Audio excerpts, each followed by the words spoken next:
ಶುಭ ಮುಂಜಾನೆ ಎಲ್ಲರಿಗೂ. ಇವತ್ತಿನ ದಿನ ಸೂರ್ಯೋದಯ ರೀ ಈ ಸೂರ್ಯಗೊಂದು ನಮಸ್ಕಾರ ಮಾಡ್ತಾ ಈ ದಿನವನ್ನು ನಾವು ಆರಂಭ ಮಾಡೋಣ. ಇವತ್ತಿನ ದಿನ ನಾನು ನಿಮ್ಮ ಜೊತೆ ಹಂಚ್ಕೊಳ್ಳೋಕೆ ಒಂದು ಒಳ್ಳೆಯ ವಿಷಯವನ್ನು ತಂದಾನಿ. ದಯಮಾಡಿ ಅದರ ಸದುಪಯೋಗವನ್ನು ನೀವೆಲ್ಲರೂ ಪಡ್ಕೋರಿ ಅಂತ ನಾನು ನಿಮ್ಮಲ್ಲಿ ಕೇಳ್ಕೊಳಕತ್ತೇನೆ. ಹಾಗಾದ್ರೆ ತಡ ಮಾಡಬೇಡ್ರಿ.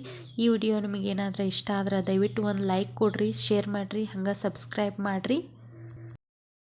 ನಾನಿವತ್ತು ಈ ದೇವ್ರ ಪೂಜೆಕ್ಕಂತ ಹೇಳಿ ಈ ದಾಸವಾಳ ಹೂಗಳನ್ನ ಹರಕ್ಕೆ ಬಂದನ್ರಿ. ಈ ಗಿಡ ನಮ್ಮ ಮನೆ ಪಕ್ಕದಲ್ಲೇ ನಾವು ನಮ್ಮ ದೇವ್ರ ಪೂಜೆಗೆ ಆಗ್ತೈತೆ ಅಂತ ಹೇಳಿ ಒಂದು ಹಚ್ಕೊಂಡಿದ್ದು. ಅದು ಬಹಳಷ್ಟು ಬೆಳೆದು ಬಿಟ್ಟೈತಿ. ಆದರೂ ಸಹ ಯಾಕೋ ಅಷ್ಟೊಂದು ಸರಿಯಾಗಿ ಹೂವು ಆಗುವಲ್ಲು ಇತ್ತೀಚೆಗೆ. ಒಳಗೊಮ್ಮೆ ಸೀಸನ್ದಾಗ ಅವು ಸಿಕ್ಕಾಪಟ್ಟೆ ಹೂಗಳನ್ನ ಬಿಡ್ತಾವ್ರಿ. ಹಂಗೆ ಇದ್ರ ಉಪಯೋಗವನ್ನು ನಿಮಗೆ ಹೇಳ್ಬೇಕಂತ ಅನಿಸ್ತು. ಅದಕ್ಕೋಸ್ಕರ ಇದನ್ನು ಹೂ ಕೀಳ್ಕೊತನ ಈ ವಿಡಿಯೋ ಮಾಡೀನಿ.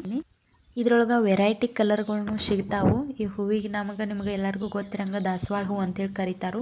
ಮತ್ತು ಇದಕ್ಕೆ ಇಂಗ್ಲೀಷ್ದೊಳಗೆ ಹಿಬಿಸ್ಕ್ಯೂಸ್ ಅಂತಲೂ ಕರೀತಾರೆ. ಮತ್ತು ಆಯುರ್ವೇದದೊಳಗೆ ಇದೊಂದು ಸಪ್ರೇಟಾದ ಹೆಸರು ಐತಿ. ಅದೇನಪ್ಪ ಅಂದ್ರೆ ಸಂಸ್ಕೃತದೊಳಗೆ ಇದಕ್ಕೆ ರುದ್ರ ಪುಷ್ಪ ಅಂತಲೂ ಕರೀತಾರೆ. ಮತ್ತು ಹಿಂದಿ ಒಳಗೆ ಗುಡಹಾಲ್ ಅಂತಲೂ ಕರೀತಾರೆ. ನಿಮಗೆಲ್ಲರಿಗೂ ಗೊತ್ತಿರಂಗೆ ಈ ದಾಸವಾಳ ಹೂವು ಅನ್ನೋದು ಕೂದಲಿಗೆ ಬಹಳಷ್ಟು ಉಪಯೋಗ ಐತಿ.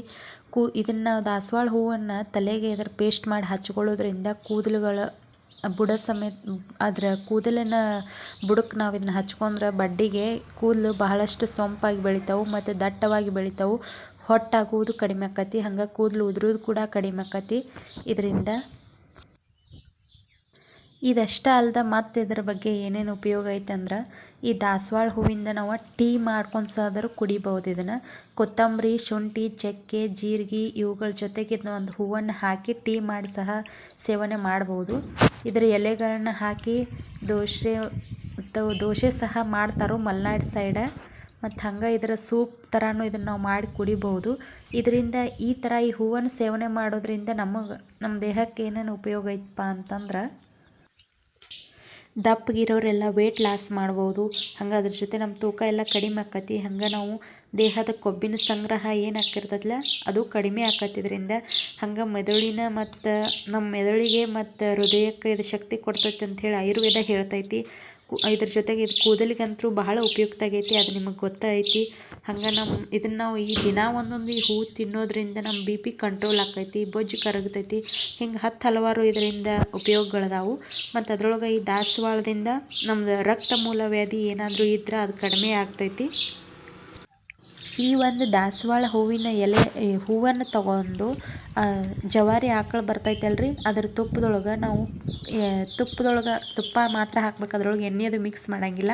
ಅದನ್ನು ಹಾಕಿ ನಾವು ಅದ್ರೊಳಗೆ ಫ್ರೈ ಮಾಡ್ಕೊಂಡು ಅದನ್ನು ಮುಂಜಾನೆ ದಿನ ಒಂದೊಂದು ಮುಂಜಾನೆ 11 ದಿನ ಬಿಡಲಾರ್ದ ಸೇವನೆ ಮಾಡಿದ್ರೆ ಈ ರಕ್ತ ಮೂಲವ್ಯಾಧಿ ಅನ್ನೋದು ಕಡಿಮೆ ಆಕತ್ತೆ ಅಂಥೇಳಿ ಆಯುರ್ವೇದಿಕ್ ಒಳಗೆ ಹೇಳ್ತಾರೆ.